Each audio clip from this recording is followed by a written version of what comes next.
중국의 고전 사서 중에 대학이라는 편에 수신제가 치국평천하라는 말이 있습니다. 누구나가 다 들어본 말이죠. 사람이 자기 먼저 자신을 수양하고 집안을 잘 다스리고 이후에 나라를 다스리고 그 이후에 천하를 평정한다, 이런 말이죠. 큰 일을 감당하려면 우선 자기 자신과 가정부터 잘 다스려야 한다. 자신과 가정을 다스리는 일이 더 큰 일의 기초요 기반이 된다, 이런 의미예요. 가정의 가치가 아주 중요하다, 이런 말이죠. 그런데 성경을 보면 하나님이 이 세상을 창조하신 원리가 또 이와 같습니다. 아담과 하와라는 인간을 만들고 이들이 가정을 이루도록 하고, 그리고 이들이 이제 인류 최초의 기관 가정을 세우면서 생육하고 번성하여 땅에 충만하라, 이 가정에 축복의 명령을 줍니다. 가정이 축복을 받아서 생육하고 번창하여서 민족이 나오고 나라가 나오고 인류 공동체가 이루어지게 되었던 것입니다. 또 모세가 하나님께 당신의 이름을 물었을 때, 하나님, 당신의 이름이 무엇입니까? 물었을 때 이렇게 대답하잖아요. 출애굽기 함께 읽습니다. 시작. 또 이르시되 나는 내 조상의 하나님이니 아브라함의 하나님, 이삭의 하나님, 야곱의 하나님이라. 너의 조상의 하나님, 뭐예요? 너의 집안의 하나님이다. 이 족장들의 하나님, 집안의 하나님, 집안의 가장이 누구? 아브라함, 그 아들 이삭, 그리고 야곱의 하나님이다. 그래서 하나님도 처음에는 가족의 하나님, 가정의 하나님으로 출발을 했던 것입니다. 하나님은 가정을 축복으로 이루시고 가정 안에서 일하고 계시는 하나님이시오. 그래서 구약의 아브라함과 이삭과 야곱의 역사가 가족 속에서 하나님의 축복의 역사가 이어져 오게 되는 것입니다.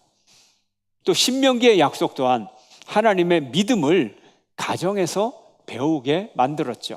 다음 구절 함께 읽겠습니다. 시작. 곧 너와 내 아들과 내 손자들이 평생에 내 하나님 여호와를 경외하며 내가 너희에게 명한 그 모든 규례와 명령을 지키게 하기 위한 것이며 또 내 나를 장구하게 하기 위한 것이라. 아멘. 그리고 이제 공동체가 확대되면서 확대된 가정의 역할을 하게 되죠. 우리의 필수적인 영역, 개인과 가정, 미시적인, 이런 미시적인 작은 영역의 공동체에서부터 하나님은 민족과 인류라고 하는 거시적 공동체로 발전되게 하나님이 우리에게 축복을 주시는 것입니다. 가정이 이렇게 중요해요. 그런데 여러분, 가정에 대해서 배운 것이 있습니까? 가정에 대해서 책을 읽으신 적이 있습니까? 몇 권을 읽으셨어요? 무슨 책을 읽으셨습니까? 우리 아이가 대학을 들어갈 때 입시 공부를 이제 하고 대학을 들어가고 그동안에 이제 공부했던 책을 정리를 하는데 책이 한쪽 벽 전부예요. 벽 전부. 이렇게 한 아름되는 그 길이에 책장이 한 5칸이 있잖아요. 다 책이에요. 그걸 세로로 쌓으면 천장에 닿고도 남아요. 제 아내가 그 입시책을 버리는데 허리를 다쳤어요. 버리는 데만 해도 허리를 다쳤어요. 그렇게 책이 많더라고요. 여러분, 결혼할 때 책을 몇 권 읽고 결혼하셨고 자녀 교육에 관한 책은 몇 권이나 읽으시는지, 지금 집에 그런 책이 몇 권이나 있는지 좀 노력을 하셔야 되겠습니다. 어떤 분은 골프를 배울 때 보니까는 길 가다가도 기회만 되면 허리를 흔들어요. 예. 빈손으로도 스윙 연습을 해요. 예. 아마 수만 번 할 거예요. 수만 번. 예. 머릿속에 뭘 생각합니까? 어느 방향으로 나갈까? 얼마나 나갈까? 아, 지금 퍼팅 거리가 이거만큼인데. 계속 그 생각하고 있을 거예요. 여러분, 퇴근하면서 내가 어떤 표정을 지어야 우리 아내가 기뻐할까? 내가 무슨 말을 해야 행복할까? 이거 좀 연구하셨어요? 연구하십니까? 우리 아이에게는 무슨 말을 해줘야 되나? 내가 이따가 우리 아이가 야자 끝나고 10시에 띵동하고 탁 들어오면 내가 우리 아이를 향하여서 이렇게 해야지. 아마 내가 막 미친 듯이 달려나가서 우리 아들을 콱 안으면서 나는 네가 자랑스럽다. 뭐 이런 시나리오를 좀 짜야지. 그럼 우리 아들이 기뻐할까? 공은 얼마나 나갈지, 어느 방향으로 나갈지 그렇게 고민하고 걱정하고 공을 치는 사람이 아내 마음에 대해서, 자식의 마음에 대해서는 그렇게 생각을 하십니까? 여러분들은 하시겠죠? 예, 여러분들은 하실 줄로 믿습니다. 예, 옛날에 대학교만 들어가면 다 몰두하는 게 있어요. 당구, 자유를 얻었다. 당구, 밥상, 당구대로 보이고 동그란 거 그 위에 얹혀 있기만 하면 다 당구공으로 보여요. 아, 쓰리 쿠션 이렇게 돌리면 맞겠다. 예. 계란을 딱 쳐서 쓰리 쿠션 돌리면 저쪽에 국그릇에 쏙 들어가겠지? 이래요. 정말 중요한 가족에 대해서, 정말 중요한 가정에 대해서 우리가 조금만 더 배우고 우리가 조금만 더 신경을 쓰면 누구나 아름다운 가정을 만들고 가정의 문제를 해결하고 행복한 가정을 만들 수 있어요. 성도의 가정마다 놀라운 변화가 일어나기를 축원합니다. 우리가 건강한 가정을 세우는 일, 하나님으로부터 받은 사명이에요. 사명임을 아셔야 돼요. 그래서 우리는 건강한 가정을 만드는데 건강한 가정의 조건, 오늘 건강한 가정의 조건 세 가지를 알아보겠습니다. 첫째로 따스한 사랑입니다. 건강한 가정에는 따스한 사랑이 있어요. 온유한 사랑이 있어요. 사실은 가정에 따스한 사랑이 있으면 다른 조건이 다 필요가 없어요. 오늘 건강한 가정에 세 가지 조건 하지만 첫 번째 조건, 건강한 사랑, 따스한 사랑이 있으면 필요 충분 조건이 다 이루어지는 거예요. 모든 조건이 다 되는 거예요. 사랑이 있어야 돼요. 가정에 사랑이 있으려면 첫 번째, 부부의 사랑이 있어야 돼요. 어떤 사람은 부부의 사랑 없이 자식 사랑만 가지고 산다. 아니에요. 부부 관계가 우선이고 부부 사랑이 우선이고 그리고 자식 사랑이 있게 되는 거죠. 부부에 대해서 성경은 이렇게 말합니다. 에베소서 함께 시작. 그러나 너희도 각각 자기의 아내 사랑하기를 자신같이 하고 아내도 자기 남편을 존경하라. 이래야 돼요. 사랑하고 존경하고. 부모들이 다투면 아이들은 불안과 두려움 속에 빠져들어가요. 그런데 이게 그냥 조금 불안하고 조금 두려운 게 아니에요. 아이들이 부모가 싸울 때 아이들이 느끼는 불안은 이게 존재론적인 불안이에요. 아이들이 무슨 생각을 하느냐? 우리 엄마 아빠 싸우다가 헤어지면 나 길거리에 나가는 거 아니야? 누가 나한테 밥을 주지? 누가 나를 재워주지? 누가 나를 옷 입혀주지? 아이들은 그 고민을 하지. 그래서 나는 어떻게 살지? 사는 게 이게 나는 어떻게 생존하지? 이런 생존의 공포를 느끼는 거예요. 어른이 생각하는 것과는 다릅니다. 생존의 공포예요. 그런데 부모가 서로 사랑하는 모습을 보면 아이들이 정서적 안정 속에서 편안한 마음을 느끼죠. 이렇게 자란 아이들이 건강한 자아, 건강한 사회, 건강한 교회, 건강한 국가를 만드는데 아주 큰 역할을 하게 되겠죠. 정서적으로 사랑과 존중과 격려를 받고 듬뿍 받고 자란 아이들, 건강하게 밝고 행복한 삶을 살아가게 되는 겁니다. 이렇게 우리에게 정서적인 안정, 사랑은 호흡과 같아요. 호흡과 같아요. 호흡을 안 하고 우리가 살 수 없듯이 이 정서적 안정이 얼마나 중요한지 몰라요.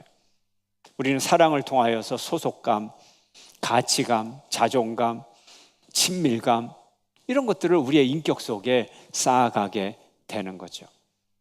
이런 올바른 부부의 사랑이 이제 올바른 자녀 교육으로 이어지게 되는 것입니다.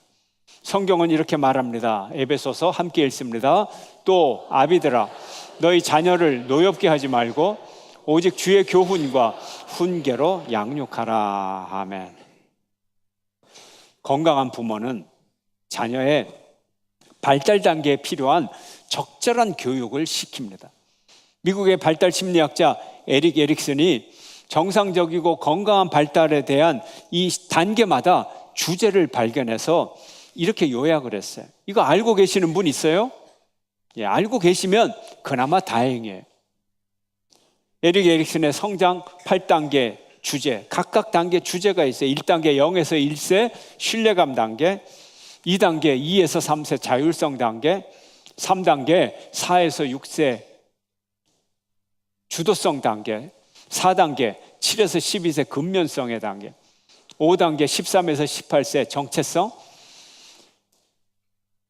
5단계 19에서 35세 친밀감, 6단계, 7단계 36세에서 65세 생산성 단계, 마지막 단계 8단계 66세 이상 통합성의 단계. 근데 여기에 중요한 신뢰감, 자율성, 주도성, 근면성, 정체성, 이 5단계는 부모와 함께 있을 때 형성되는 단계인 거죠. 이렇게 대부분의 우리의 기본적인 건강한 정서는 사춘기 이전에 부모의 영향을 받아서 형성이 된다고 하는 거예요. 그러므로 부모들이 진지한 부모가 되려면 아이들의 발달 단계를 잘 연구하고 거기에 맞는 정서적인 만족을 채워 주어야 되는 거예요. 0에서 1세까지는 그래도 열심히 공부해서 아이를 양육하는 것 같아요. 그러나 학령기가 되면 오로지 성적, 오로지 점수, 그거 가지고는 제대로 된 양육을 할 수가 없는 것입니다.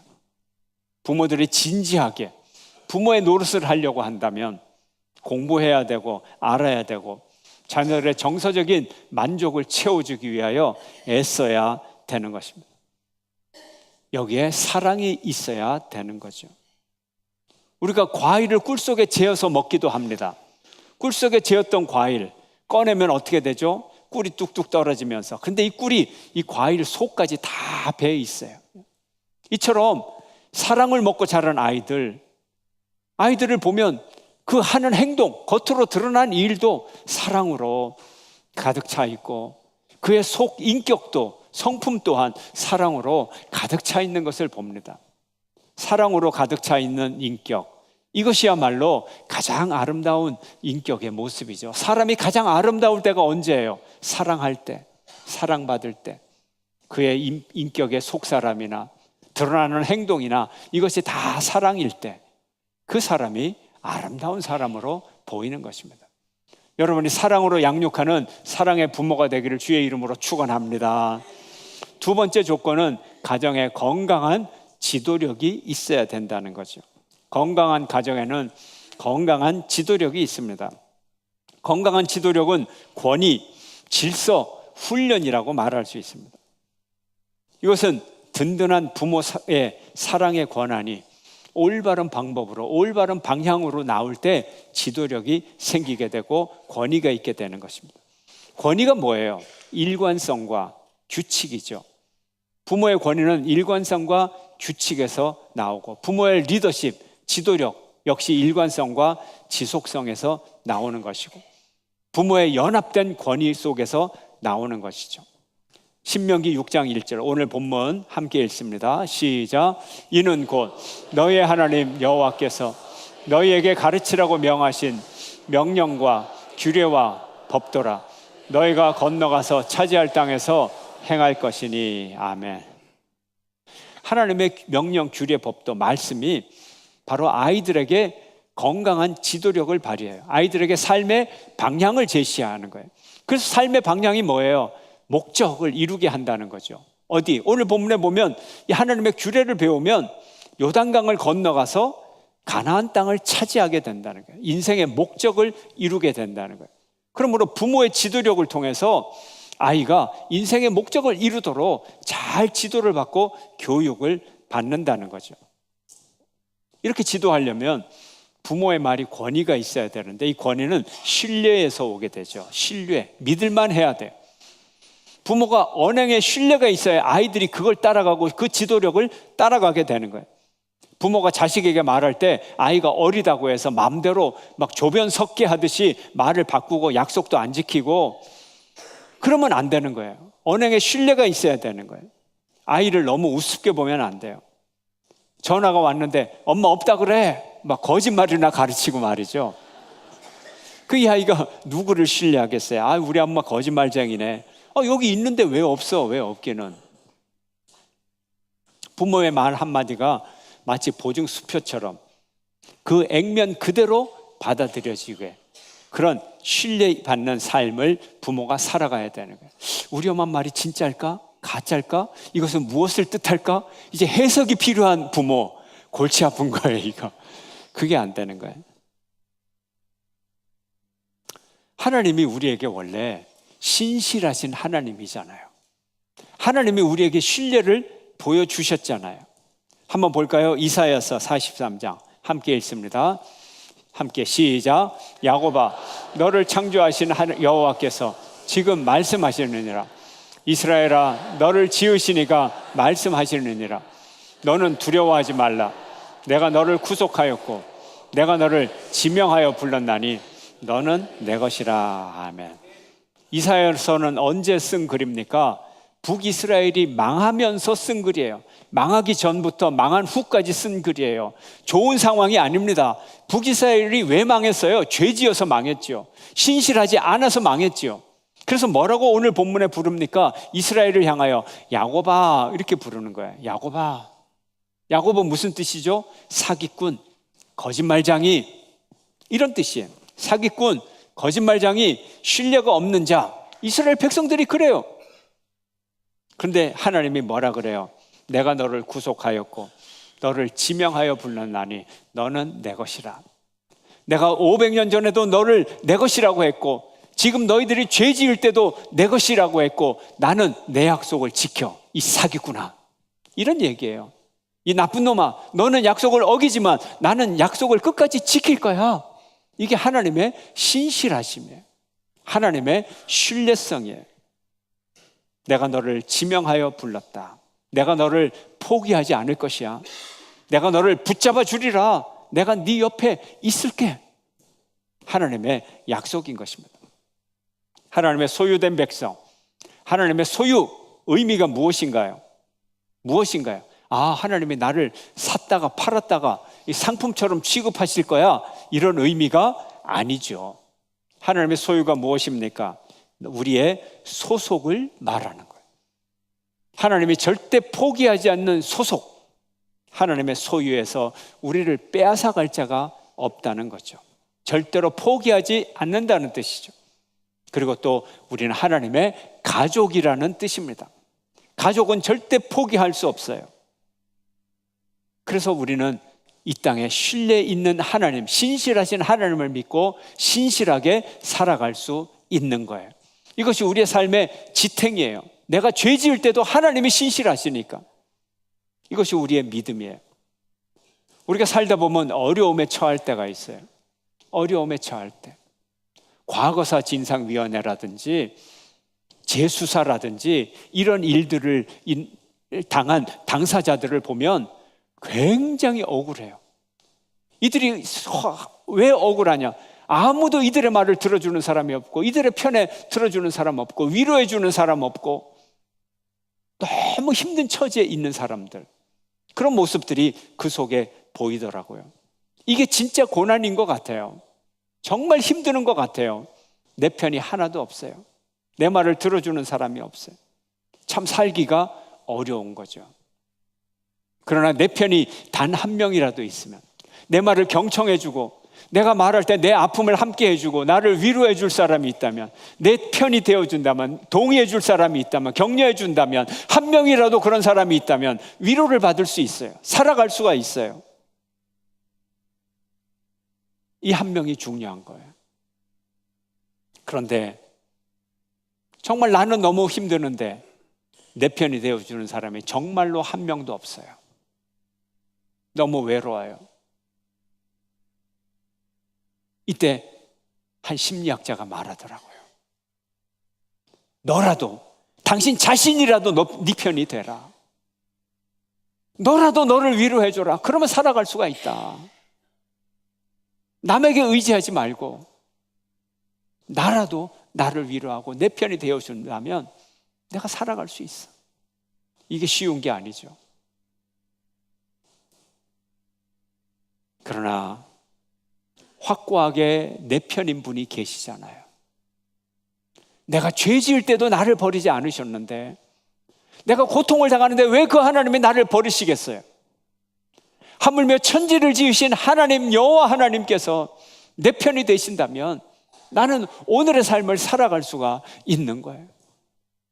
남들은 다 네 잘못이야, 네 책임이야, 아무도 공감해 주지 않고 쌀쌀한 눈동자로 나를 피해갈 때 하나님은 내 인생을 지켜봐 주시고 불꽃 같은 눈동자로 나를 바라보고 나를 지켜보고 계시는 하나님, 그리고 내 인생을 독수리의 날개로 인도하시는 하나님, 그 하나님이 나와 함께 하시고 그 하나님이 믿음직한 하나님, 신실하신 하나님임을 믿으시기를 축원합니다.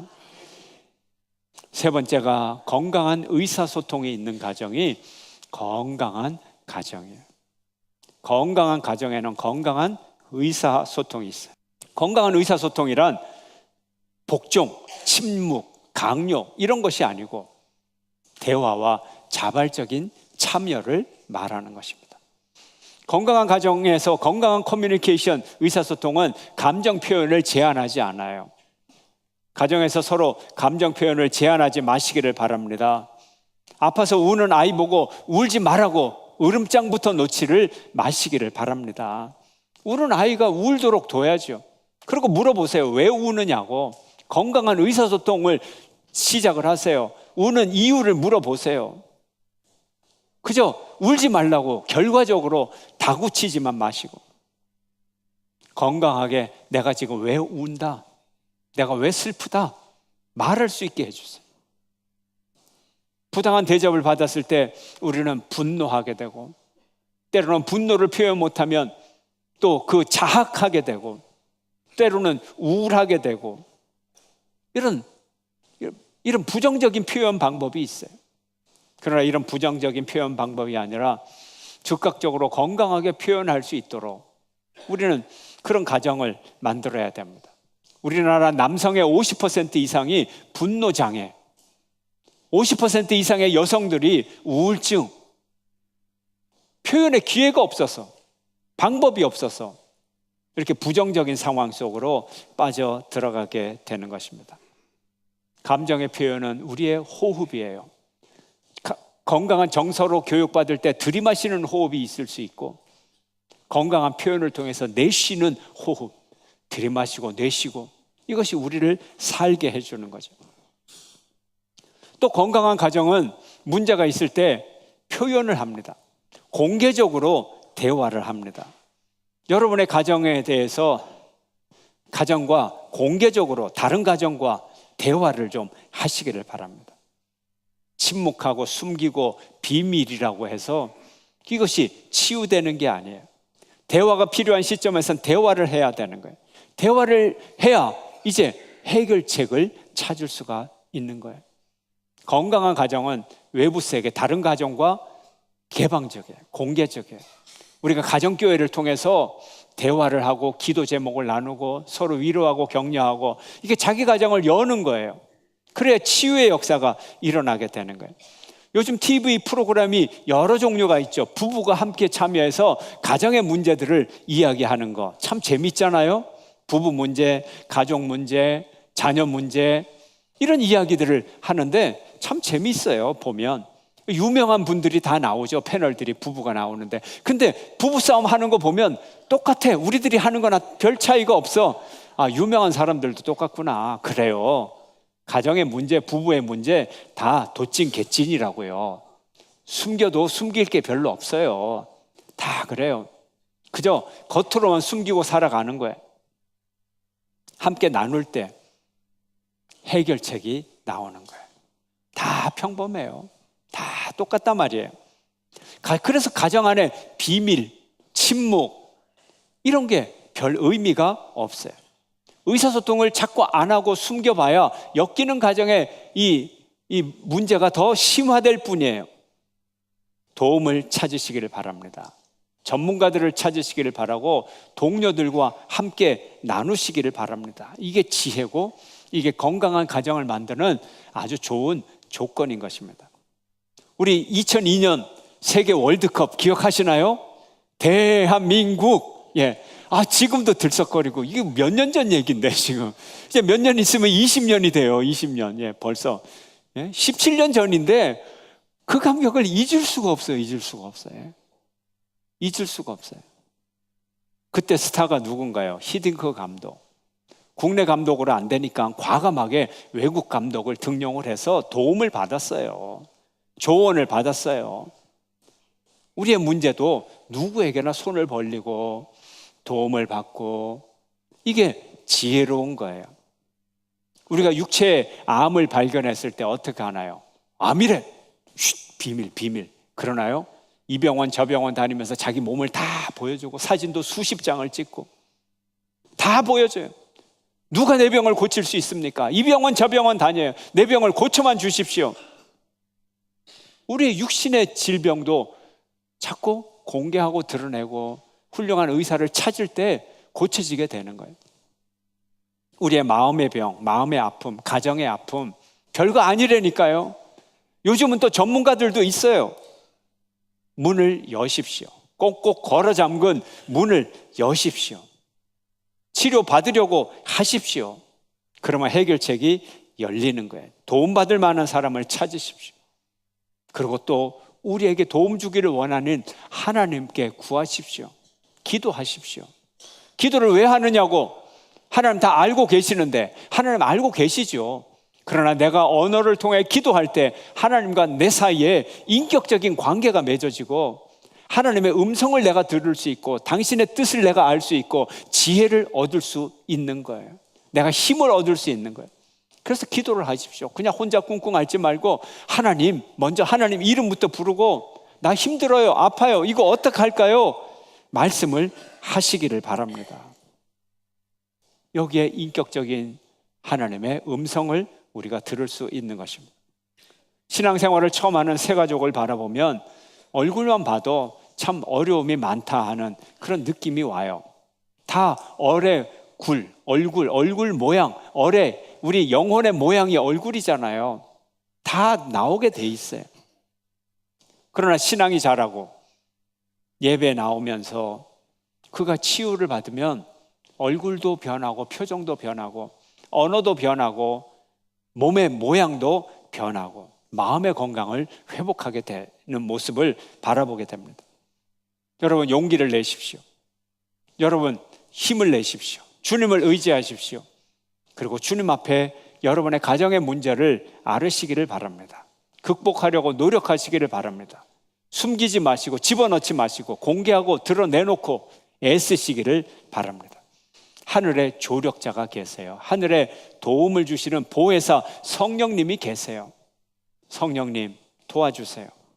성령님 도와주세요. 내 영혼을 고쳐주시고 우리 가정을 고쳐주시고 우리 가정의 문제를 고쳐주시고 도와주시옵소서. 히브리서는 우리에게 이렇게 말합니다. 함께 시작. 그가 시험을 받아 고난을 당하셨은즉 시험 받는 자들을 능히 도우실 수 있느니라. 아멘. 우리는 아무리 어렵다고 해도, 우리가 아무리 고통스럽다고 해도 예수님의 어려움과 예수님의 고통을 뛰어넘을 수는 없습니다.